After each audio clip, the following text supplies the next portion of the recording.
মৌলিক চক্রান্ত ধরতে পেরে বাণীকে সমস্ত সম্পত্তি লিখে দিল ঈশানী। হ্যাঁ বন্ধুরা, সম্পূর্ণটা জানতে ভিডিওটা প্রথম থেকে শেষ পর্যন্ত দেখতে থাকুন।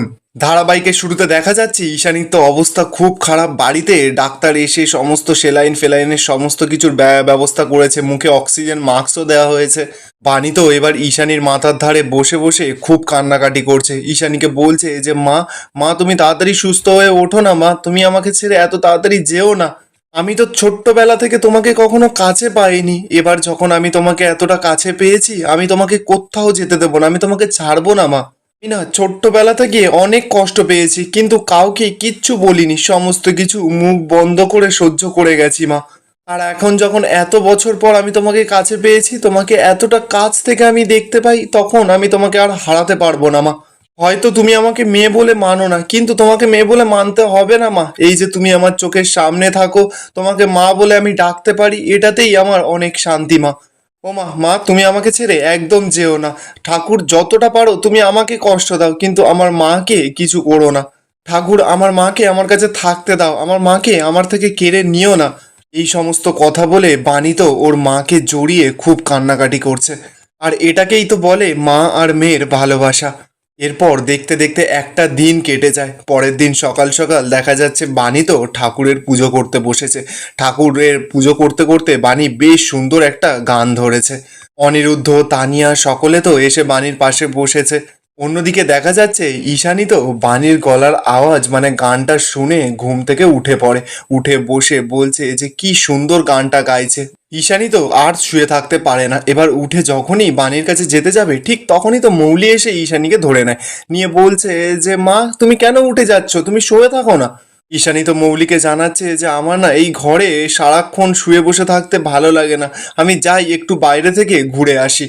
মৌলি তো এবার নাটক করতে করতে ঈশানীকে বলছে যে মম আমি তো সমস্ত কিছু বুঝতে পারছি, কিন্তু আর তো কটা দিন, আর কটা দিন পরে তুমি তো সুস্থ হয়ে উঠবে, আর এখন তো রিস্ক নেওয়া যাবে না, তাই না? আচ্ছা দাঁড়াও, আমি তোমাকে ওষুধটা দিই, ওষুধটা তুমি খেয়ে নাও, তোমার ভালো লাগবে। এই বলেই তো মৌলি সেই পয়জন মেশানো ওষুধটা আবারও ঈশানীকে খাইয়ে দেয়। ওষুধটা খাইয়ে মৌলি তো ঈশানীকে খাটের ওপরে শুইয়ে দেয়। ঈশানীর তো এবার শ্বাসকষ্ট হচ্ছে, দম ফম বন্ধ হয়ে আসছে। মৌলি তো এবার সেটা দেখে খুব আনন্দ পাচ্ছে, বলছে যে মম আর একটু অসুস্থ হও, তারপর তো সমস্ত দোষ যাবে ওই বাণীর ঘাড়ে। ঈশানীর তো এদিকে খুব শ্বাসকষ্ট হচ্ছে, খুব জোরে জোরে কাশছে। মৌলি তো এবার নাটক করা শুরু করে দিয়েছে। মৌলি ছুটে গেছে অনিরুদ্ধ আর বাণীর কাছে। বাণীর কাছে গিয়ে অনিরুদ্ধর কাছে গিয়ে বলছে যে মমের আবার খুব শরীরটা খারাপ করেছে, অনিরুদ্ধ তুমি তাড়াতাড়ি ড্যাডকে ফোন করো। বাণী তো এবার মৌলিকে বলছে কিন্তু মা তো একটু আগে পর্যন্ত সুস্থ ছিল, এখন আবার কি হলো? মৌলি তখন নাটক করে করে বলছে যে আমি জানি না অনিরুদ্ধ, তুমি তাড়াতাড়ি ডাক্তারকে ফোন করো। পানি তো এবার অনিরুদ্ধকে বলছে যে হ্যাঁ মিস্টার চ্যাটার্জি আপনি তাড়াতাড়ি করে অ্যাম্বুলেন্স ডাকুন, আমি দেখে আসছি মায়ের কি হলো। এই বলেই তো বানি আর তানিয়া ওখান থেকে চলে যায়।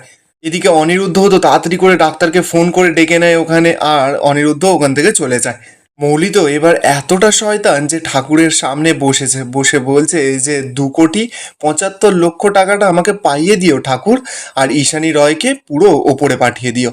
এটা থেকেই পরিষ্কার যে মৌলি মানুষ হিসাবে এতটাই জঘন্য যে নিজের মাকেও মারতে হাত কাঁপে না। এরপর বেশ কিছুক্ষণ সময় কেটে যায়। দেখা গেছে যে ডাক্তার নার্স সকলে তো ঈশানীর ট্রিটমেন্ট শুরু করে দিয়েছে। বাড়িতেই তো ঈশানীর ট্রিটমেন্ট চালু হয়ে যায়। পিনাকি তো এবার ঈশানীর কাছে গেছে, ঈশানীর হাতটা ধরে ঈশানীকে ডাকছে, কাঁদছে আর বলছে ঈশানী। ঈশানী তো কোনো সাড়া শব্দ করছে না। বাণী তো এবার কাঁদতে কাঁদতে ডাক্তারবাবুকে বলছে ডাক্তারবাবু মা হঠাৎ করে এরকম অসুস্থ হয়ে পড়ছে কেন, আর হঠাৎ করে এরকম হাঁপানি বা এলো কেন? অনিরুদ্ধ তো প্রশ্ন করছে, বলছে যে কিছুক্ষণ আগে পর্যন্ত তো ঠিকই ছিল, আবার হঠাৎ করে এরকম কি করে হয়ে গেল, তা এই কটা সময়ের মধ্যে এতটা শরীরটা খারাপ হয়ে গেল? ডাক্তারবাবু তখন সরাসরি জানাচ্ছে যে আমি রিপোর্টটা অনেক ভালো করে দেখলাম, কিন্তু রিপোর্টে এমন কোনো রোগ ধরা পড়ছে না যা ধরে নির্দিষ্টভাবে ট্রিটমেন্টটা করা যায়। কিন্তু আমার এত বছরের অভিজ্ঞতা বলছে যে পেশেন্টের অবস্থা কিন্তু খুবই সংকটজনক। এই মুহূর্তে আমি বাড়িতেই লাইফ সাপোর্টের ব্যবস্থা করে দিলাম, কারণ পেশেন্টের যা অবস্থা, পেশেন্টকে এখন হসপিটালে নিয়ে যাওয়া যাবে না, রাস্তাতেই কিন্তু কোনো বড় বিপদ হয়ে যেতে পারে। বাণী তো কথাটা শুনেই পুরো চমকে গেছে, ডাক্তারকে বলছে যে না ডাক্তারবাবু এরকম কথা বলবেন না, আমি জানি মাকে বাঁচানোর জন্য কোনো না কোনো উপায় তো থাকবেই। অনিরুদ্ধ তখন বলছে যে হ্যাঁ ডাক্তারবাবু আপনি বলুন না কি করতে হবে আমাদের, আমরা সেরকমই করব। যদি মাসিমণিকে দেশের বাইরে ট্রিটমেন্টের জন্য নিয়ে যেতে হয় আমরা সেটাও করব, আর যদি কোনো স্পেশালিস্ট ডক্টরকে নিয়ে আসতে হয় আমরা সেটাতেও রাজি। পিনাকি তো এবার উঠে ডাক্তারকে বলছে যে ডাক্তারবাবু যে করেই হোক কিন্তু আমার স্ত্রীকে বাঁচাতেই হবে, আর এটা আপনার দায়িত্ব, প্লিজ যে করেই হোক বাঁচান। ডাক্তারবাবু তখন পিনাকিকে বলছে যে আমার তরফ থেকে আমি যেটুকু করার আমি পুরোপুরি করেছি, এবার উনি কেমন রেসপন্স করে সেটা ওনার ওপর। মৌলি তো এবার মনে মনে বলছে যে বাহ, সমস্ত কিছু শেষ হতে আর বেশিক্ষণ বাকি নেই, আর কিছুটা সময় পেরোলেই সব শেষ। মৌলি তো এবার সকলের সামনে কান্নার নাটক করছে, সকলের সামনে দেখিয়ে দেখিয়ে ঈশানীর কাছে গেছে, ঈশানীর কাছে গিয়ে কাঁদছে, বলছে মম, ও মম তুমি সাড়া দাও না মম, তুমি যদি আমাকে ছেড়ে চলে যাও তাহলে আমি কি নিয়ে থাকবো। দেখে পরিষ্কার বোঝা যাচ্ছে যে মৌলি সকলের সামনে একটা বড়সড় নাটক করছে। পিনাকি তো এদিকে ডাক্তারের কাছে কাঁদছে, হাত জোর করে বলছে যে প্লিজ ডাক্তারবাবু, আমি আপনার হাত জোর করে বলছি, আপনার পায়ে পড়ছি, আপনি প্লিজ আমার স্ত্রীকে বাঁচিয়ে নিন প্লিজ।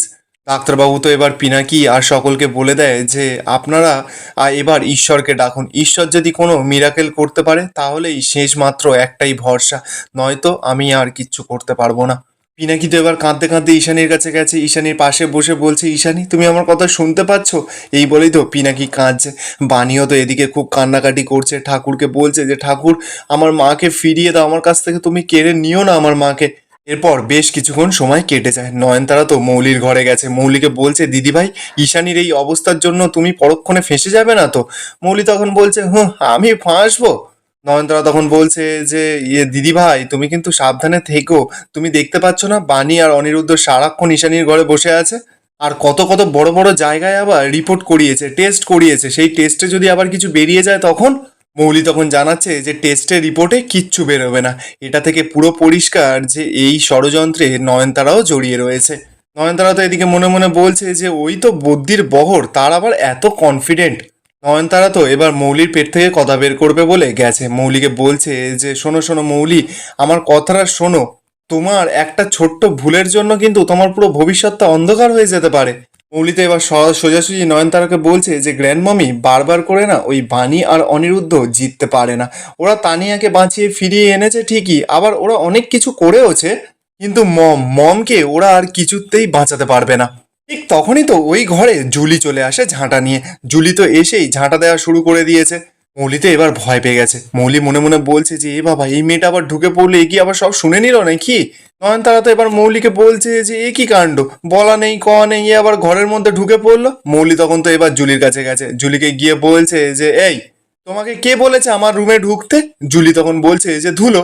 নয়নতারা তো এবার ছুটে গেছে, জুলিকে বলছে যে এই কে কারোর ঘরে না পারমিশন নিয়ে কি কখনো ঢুকতে হয়। জুলি তখন সোজাসুজি জানাচ্ছে যে ধুলো ধুলো কি কারোর পারমিশন নিয়ে ঘরের ভেতরে ঢোকে নাকি, ধুলো তো এমনিতেই ঢুকে যায়। মৌলি তো এবার সন্দেহ হয়, জুলিকে বলছে যে আমি বুঝেছি, তোমাকে বানি আর অনিরুদ্ধ পাঠিয়েছে তাই তো। জুলি তখন জানাচ্ছে যে না রে বাবা, আমি নিজে থেকেই চলে এসেছি। নয়নতারা তো এবার জুলির কাছে গেছে, জুলিকে গিয়ে বলছে চলে এসেছি মানে এরকম যখন তখন চলে আসবে নাকি। জুলি তখন সোজাসুজি জানাচ্ছে যে হ্যাঁ আমি এবার ঠিক করেছি যে আমি বিনা পয়সায় একদম বসে বসে খাবো না, আমি ঘরের সমস্ত কাজ করে পুষিয়ে দেব। আর এখানেই আজকের এপিসোডটা শেষ হয়ে যায়। আপনাদের কি মনে হচ্ছে, ঈশানী কি গিয়ে বাঁচাতে পারবে শেষমেশ বানি আর অনিরুদ্ধ? কমেন্টে আপনাদের মতামত অবশ্যই জানাবেন, আর ভিডিওটা ভালো লেগে থাকলে চ্যানেলটা সাবস্ক্রাইব করে যাবেন।